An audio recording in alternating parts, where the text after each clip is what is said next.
it's all right, and that's why we come to schools like this. It's really not a competition. Mike Crawford encourages students at the MTC-operated Centennial Job Corps Center in Idaho to work hard and pursue their dreams.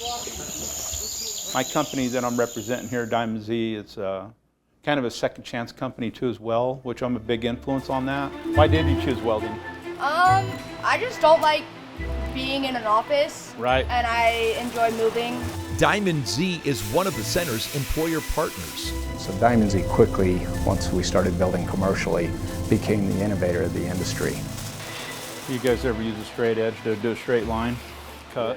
When Job Corps students reach a certain level in their training, they work as interns for a local company like Diamond Z to get real-life experience. And I feel like it can only grow with the passion that we all have behind the product line. I got passion for the welding industry, and I got passion for the Job Corps. It greatly affected my life. There we go.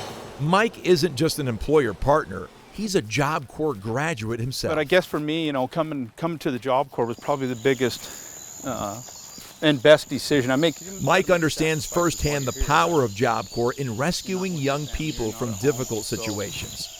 I was running, kind of the streets with a bunch of misfit kids, and in a school, they kind of let us get away with some stuff. What are you working on there? Just got my bookshelf going on. I struggled a little bit in a school setting, and they talked about the Job Corps, and you kind of go at your own pace, and you could learn a trade at the same time. And so I'm all signed me up. Now a successful supervisor at a successful company, Mike is giving back and making a difference in the lives of students at Centennial Job Corps. I learned a lot of stuff while I was in there. I learned a lot of stuff about myself that, that I didn't have to be that person, that I could maybe change the course of my life. 5 and 40. Good. They're going to come down to my shop. I'm going to get them with some experienced guys, and there's a job there for them when they leave the program. Sometimes you might be cutting a big radius cut on a belt.